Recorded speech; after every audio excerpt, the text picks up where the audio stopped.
सिंह की जो याचिका थी वो अब हाई कोर्ट में उसके ऊपर सुनवाई चल रही है और यहाँ पर परमबीर सिंह के केस को लेकर ही बीजेपी के महाराष्ट्र के अध्यक्ष चंद्रकांत पाटिल ने भी कहा था कि ये जो पूरा मामला है परमबीर सिंह का, इसमें अब ईडी भी आएगी और सीबीआई भी आएगी। एक तरफ हाई कोर्ट में भी सुनवाई चल रही है इन सारे मामले को लेकर। देखिए, ये जांच जो है देश की बड़ी एजेंसियों को करनी चाहिए, क्योंकि महाराष्ट्र में मुकेश अंबानी जैसे इतने बड़े बिजनेसमैन के घर पे के सामने विस्फोटक रखना देश की सुरक्षा से संबंधित विषय है ये। और मैं आपको बता दूं, ईडी क्या कि एनआईए जब वहाँ पे गई है, नेशनल इन्वेस्टिगेटिंग एजेंसी, तो उसने वहाँ पर जो निकाला है, पुलिस के लोग ही, एपीआई जो सचिन वाजे है वो खुद एक्यूज्ड है, एक पुलिस का ऑफिसर, उसको इतनी पावर है वो डायरेक्टली रिपोर्ट कर रहा है परमबीर सिंह को, यानी पुलिस कमिश्नर को, जबकि उसको डायरेक्टली रिपोर्ट उसे नहीं करना चाहिए। अब आपसे मैं जानना चाहता हूं कि इस मामले में वहाँ के शिवसेना के लोग और एनसीपी के लोग कर रहे थे, भाई इसमें एनआईए का क्या काम है। वो तो कह रहे थे कि मेरे अंगने में तुम्हारा क्या काम है। लेकिन मैं आपको बता दूं, एनआईए का सेक्शन नंबर 8 कहता है कि कोई भी जो टेररिस्ट एक्टिविटी से कनेक्टेड ऑफेंस होता है उसमें एनआईए उसमें जांच कर सकती है। ये सेक्शन नंबर 8 कहता है एनआईए का। अब उसके अनुसार मनसुख हिरेन की जो हत्या है वो सेक्शन नंबर 8 जो एनआईए का, उसके आधार पे उसे मिल गई एनआईए को उसकी जांच का अधिकार मिल गया। उससे भी आगे की बात बताते हैं, इसमें गंभीर मसले हैं। ये तो क्या है कि ऐसा चीज़ निकल के आई है कि इसने जो वहाँ पे पुलिस के लोग किस तरीके से वहाँ पे हत्याओं को सुसाइड साबित करना बॉम्बे के अंदर, और वहाँ पर जो है स्टोरियों से उगाना, बारों से उगाना, जो उगाही का काम चलता है, उस पूरे नेक्सस को सामने ला दिया। उसके हम भी आपको सबूत के साथ यहाँ बताएंगे। और कुछ लोगों ने हमसे सवाल किया है और उसका मैं आज जवाब देता हूँ। कहते हैं कि ये जो पूरी कंट्रोवर्सी महाराष्ट्र में परमबीर सिंह की चल रही है, क्या इसका सुशांत के केस से कुछ लेना देना है? हाँ, लेना देना है, सबूत के साथ बताएंगे। सबूत है हमारे पास में, परमबीर सिंह के लेटर में लिखा है। ये परमबीर सिंह के लेटर में क्या लिखा है, जो वहाँ के कमिश्नर रहे हैं, उसका मैं आपको यहाँ बता देता हूँ और उसका पैराग्राफ नंबर भी बताऊँगा। 17 नंबर पॉइंट है इस परमबीर सिंह के लेटर का। इस लेटर के अंदर परमबीर सिंह क्या कहता है कि जो मेरा एक्सपीरियंस रहा है पिछले 1 साल में, तो वो क्या कहता है कि last 1 year as commissioner of police Mumbai that honourable home minister has on numerous occasions called several officers, बहुत सारे ऑफिसर्स को अपने पास में बुलाया है होम मिनिस्टर ने, from the Mumbai police to his official resident at Dnyaneshwar for giving instructions. उनको इंस्ट्रक्शन देने के लिए, किस बात के लिए, किस बात की इंस्ट्रक्शन देता था होम मिनिस्टर, वहाँ का जो पुलिस का सबसे बड़ा अधिकारी है। To adopt a specific course of action in police investigation, यानी पुलिस इन्वेस्टिगेशन को किस तरीके के कोर्स पे आपको चलाना है, इसकी इंस्ट्रक्शन होम मिनिस्टर बुला करके पिछले 1 साल से देता था। 1 साल मतलब उसमें सुशांत का केस भी आ गया, यानी कि उसने होम मिनिस्टर ने बयान दे दिया कि सुशांत ने आत्महत्या करी है, तो इसी लाइन पे पुलिस अधिकारी चलेंगे। ये लिखा है इस लेटर के अंदर, ये इस लेटर के अंदर लिखा है, सबूत है ये मैं चाहूँगा ये आप लोग अपने दिखाएं। इस पे पैराग्राफ नंबर 17 है।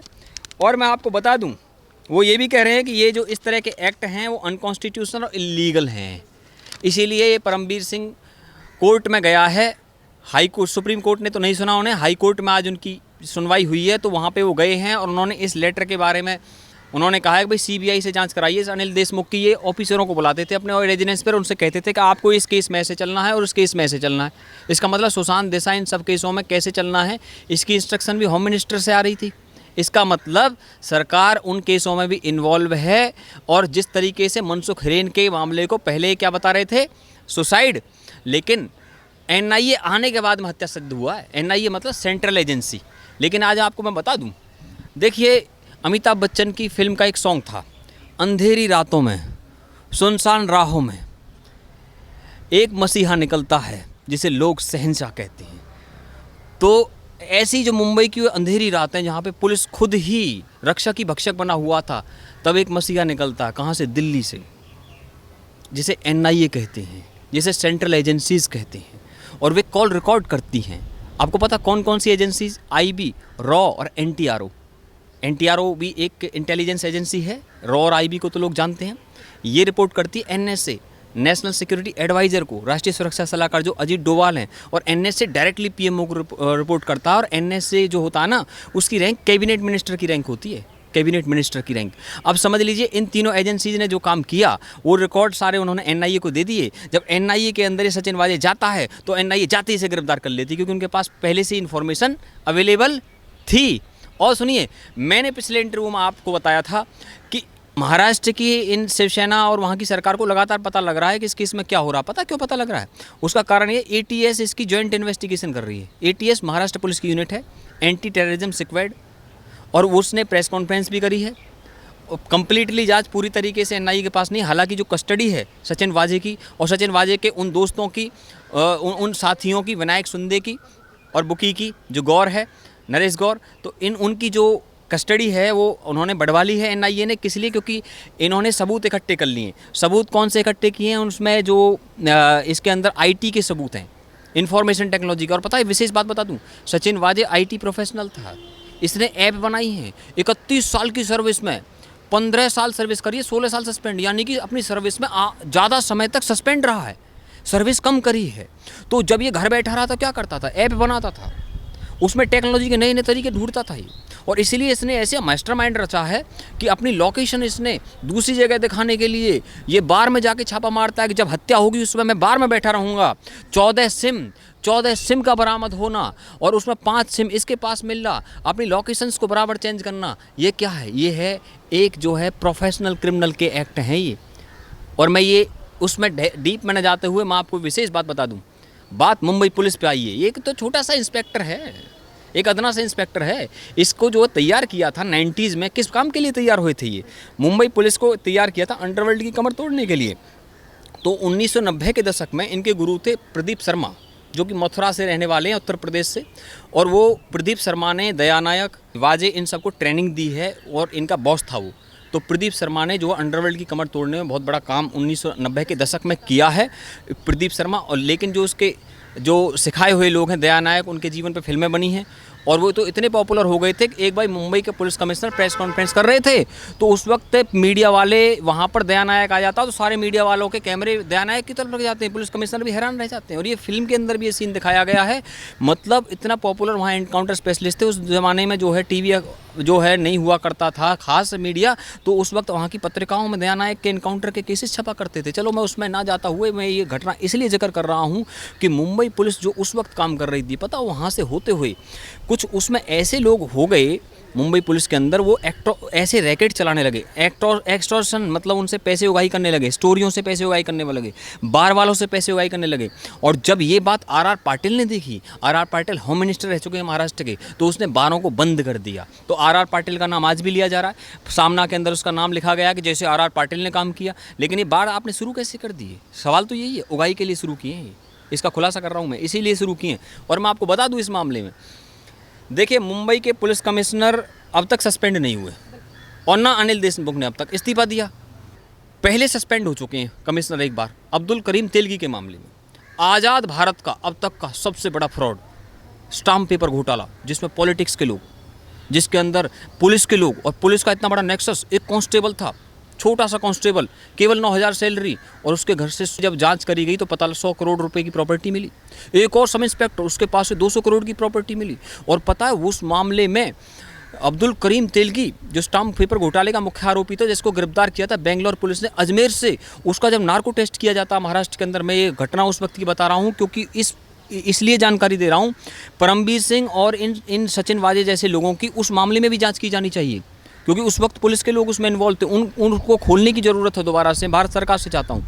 उस मामले में जब नार्को टेस्ट किया जाता है, तो नार्को टेस्ट में जब वहाँ पे एसआईटी बनाई गई थी, एसआईटी के हेड जो थे श्री कृष्णा साहब, जब उन्होंने पाया कि वो नार्को टेस्ट में वहाँ के बड़े बड़े पॉलिटिशियंस के नाम ले रहा है, बड़े बड़े सीनियर अधिकारियों के नाम ले रहा है, भारत सरकार के सीनियर पॉलिटिशियंस के नाम ले रहा है, उस ज़माने में कांग्रेस की सरकार महाराष्ट्र के अंदर थी, तो उनके नाम ले रहा, डिप्टी चीफ मिनिस्टर तक का नाम उसने लेने की कोशिश करी। फिर वो केस सीबीआई के हैंडओवर कर दिया आगे। तो उसमें अब्दुल करीम तेलगी को 30 साल की जेल हुई थी अलग अलग मामलों में।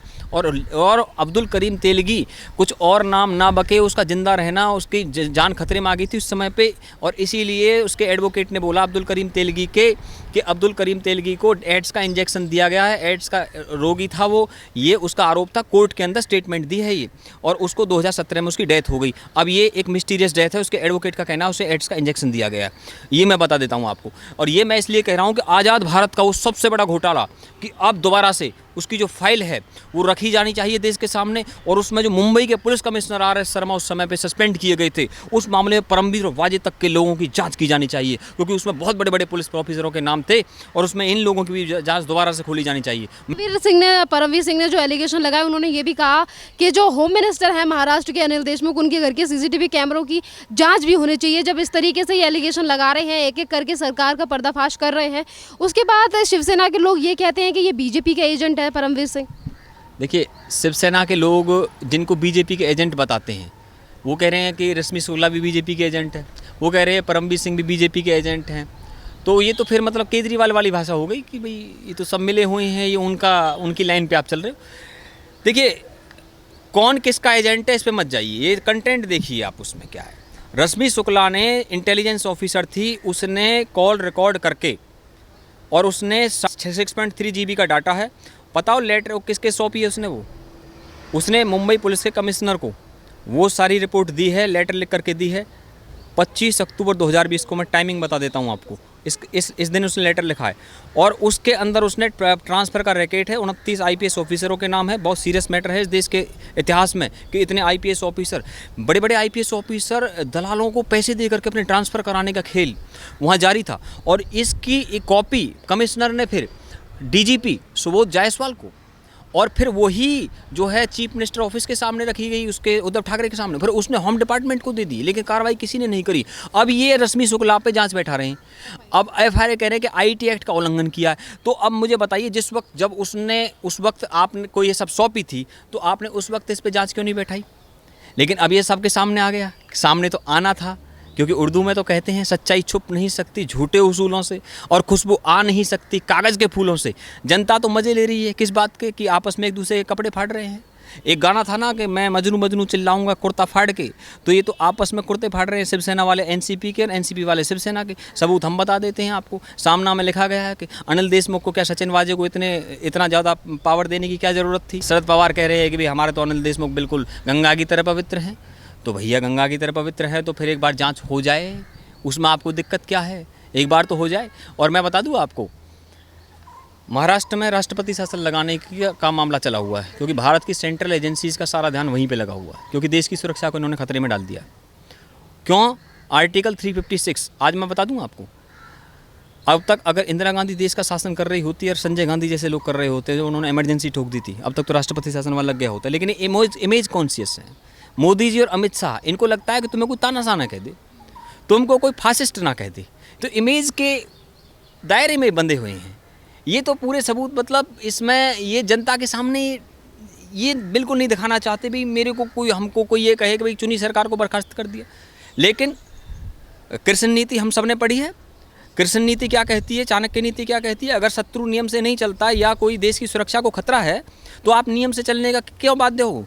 क्या द्रोण को इस तरह से हराया जा सकता था? कि ये तो हमने सीखना चाहिए अपने इतिहास से। हमें पृथ्वीराज चौहान के इतिहास से सीखना चाहिए कि जो 16 बार उसने मोहम्मद गोरी को छोड़ दिया। यही गलती आज केंद्र सरकार को जो करनी नहीं चाहिए बिल्कुल भी। लेकिन हमें लग रहा है, हमारे सोर्सेज से हमको जानकारी आ रही है कि इस बंगाल के इलेक्शन को निपटने के बाद में महाराष्ट्र में आर्टिकल 356 लगाने की संभावना है। और अगर आर्टिकल 356 लगता महाराष्ट्र के अंदर, वहाँ की सरकार बर्खास्त होगी और दोबारा इलेक्शन होंगे, क्योंकि 10 महीने का टाइम रहेगा। उससे भी आगे की आपको एक बात बता देता हूँ। देखिए, जांच तो कई मामलों में वहाँ की जानी चाहिए। हमने तो ये भी डिमांड कर रहे हैं कि भाई उन फाइलों को भी खोलिए। जब इसमें सीनियर पॉलिटिशियंस के नाम आई हैं तो उन फाइलों को खोलिए कि अंडरवर्ल्ड से जो पॉलिटिशियंस का और ब्यूरोक्रेट्स का जो नेक्सस है 1993 के बम ब्लास्ट के मामले में, वोरा कमेटी है। 12 मार्च 1993 को ब्लास्ट हुए थे, तो उस वक्त वहाँ के चीफ मिनिस्टर कौन थे? शरद पवार। शरद पवार चीफ मिनिस्टर कब बने थे? 6 दिन पहले, यानी 6 मार्च 1993 को वहाँ के चीफ मिनिस्टर बने थे। उससे पहले वो भारत सरकार के रक्षा मंत्री थे। और आपको बता दूँ, महाराष्ट्र के ही उस वक्त भारत के गृह मंत्री थे। कौन? शंकरराव चव्हाण, भारत नरसिम्हा राव सरकार के अंदर। और जब वो इतने सीरियल ब्लास्ट वहाँ पे डी कंपनी रिलीजियस आधार पे अंडरवर्ल्ड का बंटवारा हो गया, इतना बड़ा मामला बन गया। आप सोच के चलिए कि जो छोटा राजन का गैंग है वो दाऊद इब्राहिम के गैंग से अलग हुआ रिलीजियस आधार पर।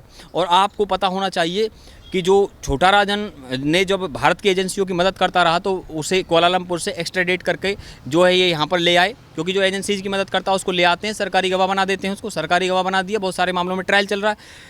उस मामले की जांच की जानी चाहिए, उसमें कौन पॉलिटिशियंस थे। सोर्सेस ये कहते हैं, रॉ ऑफिसर है एक एन.के. सूद साहब, उनका कहना ये है कि जो है 10,000 करोड़ रुपए किसी पॉलिटिशियंस को दिए गए हैं 93 के ब्लास्ट के लिए। और हम ये भी जांच चाहते हैं 2003 के अंदर, तो उस जहाँ के मामले में जो डेविड कोलमैन हेडली, जो मुंबई हमलों का मुख्य आरोपी था, उसने कहा था कि ये ह्यूमन बॉम्ब थी लश्कर की। David Coleman Headley, narco test हुआ था उसका शिकागो अमेरिका के अंदर, उसी ने ही राहुल भट्ट, महेश भट्ट के बेटे का नाम लिया था। उस केस को खोलने की बात सुब्रमण्यम स्वामी ने पिछले साल की थी कि खोलिए डेविड कोलमैन हेडली। और डेविड कोलमैन हेडली में बुक लिखी है किसने? सचिन वाजे ने। आपको मैं बता देता हूँ, ये बुक लिखता था ये जो अपने एक्सपीरियंसेस के आधार पर। तो इसलिए मैं ये जो पुलिस से संबंधित जितने मामले वहाँ पर हैं, मैं इनको खोलने की बात क्यों कर रहा हूँ? क्या मैंने अब्दुल करीम तेलगी के मामले को खोलने की बात मैंने क्यों की है? वो आज़ाद भारत का अब तक का सबसे बड़ा फ्रॉड है, और वो इतना बड़ा फ्रॉड है उसके बारे में ये कहते हैं 1992 से लेकर सन 2000 के बीच में जितनी भी शादियाँ भारत के अंदर हुई है सारे नकली स्टाम्प पे हुई हैं, वो सारी अवैध हैं। भारत का कोई स्टाम्प उस वक्त असली नहीं था। 92 से लेकर के 2000 तक कोर्ट ने फिर बाद में मान लिया कि चलो ठीक है, अब ये नकली सही, उसको अवैध मान लिया गया। इसलिए मैंने उसको उठाने की बात करी। और मैंने वोरा कमेटी की बात इसलिए करी क्योंकि अंडरवर्ल्ड से जो सीधा नेक्सस है, जो वहाँ पे मुंबई में बाढ़ चल रहे हैं। और बाढ़, एक छोटा सा उदाहरण दे देता हूँ, अब्दुल करीम तेलगी ने जो है 90s के अंदर एक बार के अंदर 93 लाख रुपए एक रात के अंदर एक बार वाला थी वहाँ पर, तरन्नुम खान उस पर उड़ाए थे। वो अब बहुत बड़ा मामला था।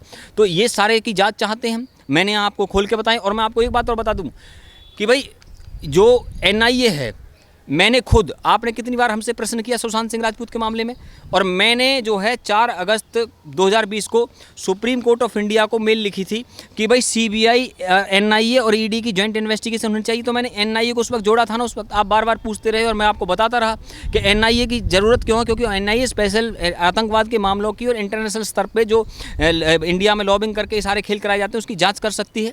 इसलिए हमने उसकी डिमांड करी थी। और मैं एक फाइनल बात आपको बता दूँ, देखिए अब इनके दिन लदने की तरफ है। अब समझ लीजिए जो वहाँ खेल चल रहा है ना, इन लोगों ने इतने पाप किए हैं। दिशा सालियान, सुशांत सिंह राजपूत के केस के अंदर भी जो जिस तरीके से इन्होंने इन्वेस्टिगेशन करी है, जिसकी मैंने आपको यहाँ सबूत के साथ दिखाया है, उस मामले में भी इनका बारे में जानकारी मिलेगी।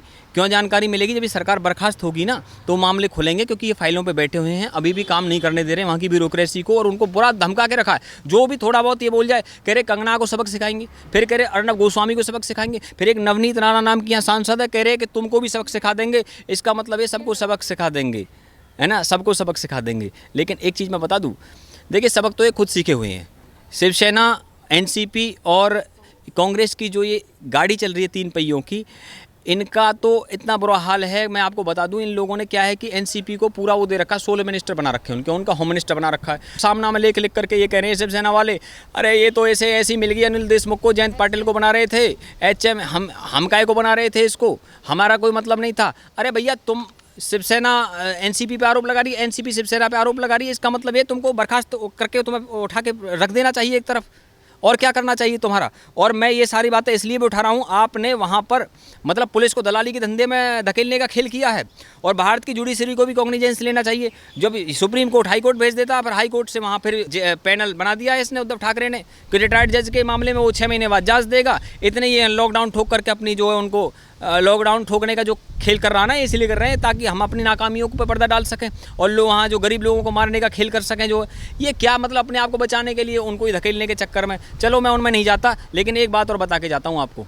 सचिन वाजे से बॉलीवुड के कुछ स्टार भी फ़ोन पे बात करते थे, कॉल रिकॉर्ड में आया है। ये बात अर्नब गोस्वामी ने खुलासा किया है। जब अर्नब गोस्वामी चैनल पे दिखा रहा था तो वो उस पर करते थे। और मैं आपको बता दूं, पिछले साल ही राम गोपाल वर्मा ने ट्वीट करके कहा था कि अर्नब गोस्वामी का इलाज कीजिए, और ये मैं ऐसे ही नहीं कह रहा, ये भी बात मैं सबूत के साथ कह रहा हूँ। और दूसरी मैं बात बता दूँ इसी मामले में कि अब तो इस पर पता कौन सा एक्ट लगाया सचिन वाजे पे, UAPA का 16 और सेक्शन 18, जो कि क्या किस मामले का, टेररिज्म का एक्ट है, यानी कि जो है देशद्रोह का एक्ट होता है 16 और 18, जिसमें अब इनका बुक होना तय हो चुका है। अभी तो बस ये है उसकी जान को खतरा है। मैं चाहता हूँ NIU से दिल्ली ले आए, क्योंकि उसके पास ऐसे लोगों के नाम हैं, क्योंकि वो अपने दम पे एंटीलिया के बाहर इतनी बड़ी साजिश नहीं रख सकता। मुकेश अम्बानी से कुछ लोग हज़ारों करोड़ चाहते हैं, उनके नाम पता लगने चाहिए, वो कौन लोग हैं जो मुकेश अम्बानी के घर के बाहर इतनी बड़ी जो एक्शन को लेने की जो काम करते हैं, ये NIA करेगी, क्योंकि NIA के पास में सारी डिटेल है। हमारा काम जो है NIA काम में दखल देना नहीं है। हम चाहते हैं कि NIA देश के सामने ये सारी बात रखे। बस मैं यही कहूँगा, और इनसे ऑडियंस से चाहता हूँ कि आपको हम मिसगाइड नहीं होने देंगे। सबूत के साथ हमको बता रहे हैं कि सुशांत के मामले में किस तरीके से ये इन्वेस्टिगेशंस कराया करते थे, ये सबूत के साथ हम आपको बता रहे हैं। हमने आपसे वादा किया था, आप मिसगाइड नहीं होंगे, ना आपको मिसगाइड हम होने देंगे। धन्यवाद।